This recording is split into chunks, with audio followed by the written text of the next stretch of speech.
On March 8, International Working Women's Day, the feminist movements of Latin America are gearing up to commemorate a year of struggle and prepare for the battles to come. The feminist movement in the continent is vast and diverse and has been fighting against the structures of patriarchy and right wing repression for decades. Some of the key issues the movements are dealing with are struggles for their economic rights, especially in light of the pandemic, violence in a number of spheres, including femicides and the fight for reproductive rights. Zoe Alexandra of People's Dispatch talks about the challenges before feminist movements in Latin America. Hi, and welcome back to another episode of Dispatches from Latin America. Today, we're going to talk about women and feminist movements in Latin America ahead of March 8th, International Working Women's Day. What are the primary issues that women are mobilizing about? What are the primary issues affecting women in the region? And what are they doing to fight this? So first, employment.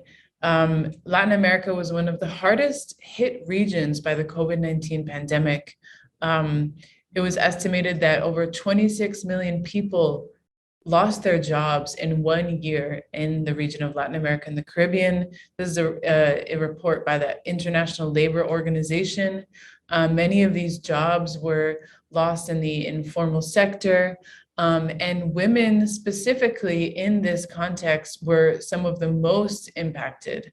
Women lost their jobs at a higher rate than men during the pandemic.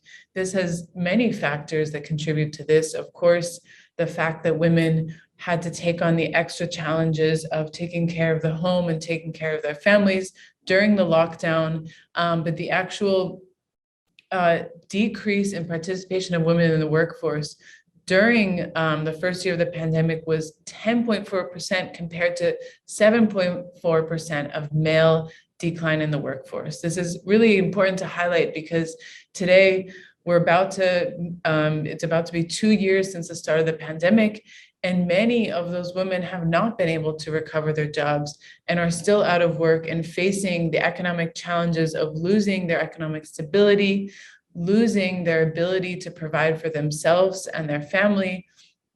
And so this, once again, is a very, very central demand for women's movements, for feminist movements that see the economic challenges faced by working class women as intrinsically tied to the feminist movement.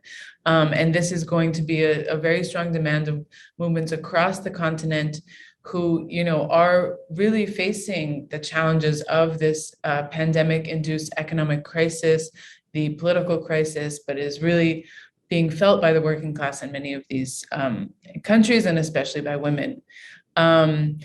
Another very important aspect which continues to bring women onto the streets throughout the year, and of course is going to be a central point of struggle in this March 8th, is of course the scourge of violence against women.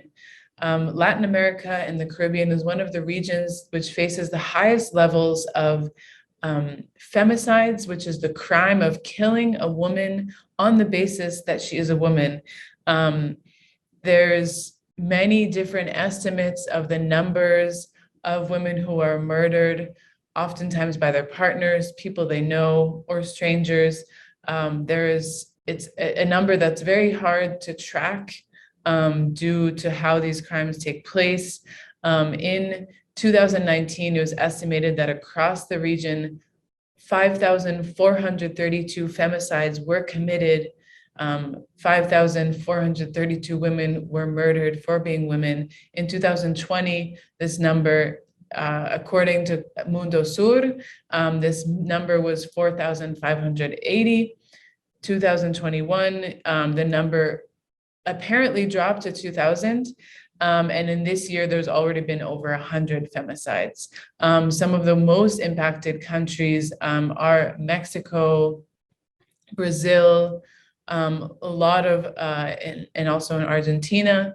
It's very important to consider, though, that these numbers are very underestimates of the actual number. Many of these crimes, as I mentioned, do go unreported. There's not reliable information and access to the numbers, but it continues to be one of the the crimes that really is mobilizing women. They're demanding an end to femicides, demanding safety, demanding an end to violence, an end to gender-based violence, and also for their governments to take action to protect them, to ensure their safety, and to take action against those who commit these crimes. In many cases, in countries such as Honduras, very, very, very few cases are reported.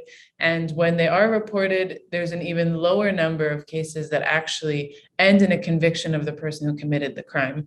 So this March 8th, another key rallying point for women's movements, for feminist movements, is going to be demand an end to femicides, greater protection from governments, and an end to the misogynist violence that kills women every day.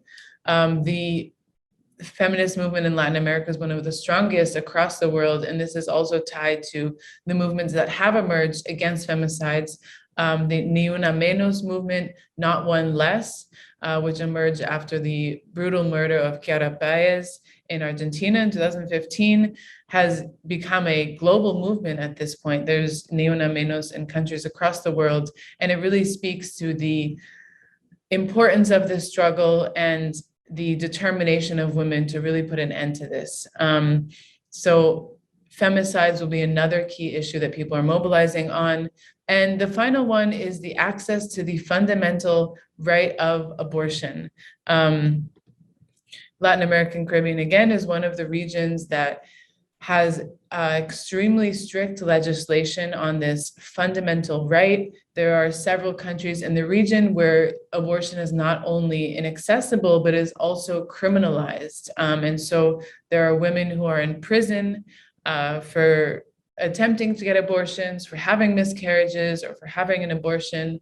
There are a handful of countries, such as now Colombia, Argentina, and Mexico, and Cuba, as well as Uruguay, that have passed legislation to open up this right of abortion. In other countries, abortion is accessible, but only in very, very specific cases. For example, if the health of the mother is at risk, if the health of the fetus is at risk, or if the pregnancy resulted from sexual violence or rape. And so in this sense, for many feminist movements, it has become a very important rallying cry to demand abortion access, because when it is only available in these very specific conditions, this of course bars the right to many working class women across the world. And then there are also several countries in the region that have completely criminalized abortion. And so this is really a cause that unites feminist movements across the continent, from as far north as Mexico to as far south as Argentina. Continues to be a very, very important rallying cry. And so I think this March 8th, we're going to see, despite the pandemic conditions, I think people are once again going to raise these demands of an end to violence against women, no more femicides. It continues to be such a existential threat to the survival and to the dignity of women in countries across the region, demanding employment, as women have been some of the most impacted by the economic crisis during the pandemic, and demanding the expansion of access to abortion rights in countries across the region. This is not a moral issue, it is a public health issue, as that is the slogan for many of these movements. And so this is kind of the perspective with which we're looking at March 8th, International Working Women's Day in the region. I'm sure that we'll be covering these mobilizations. The Landless Rural Workers Movement are calling for a national mobilization, calling for land, work, the right to exist.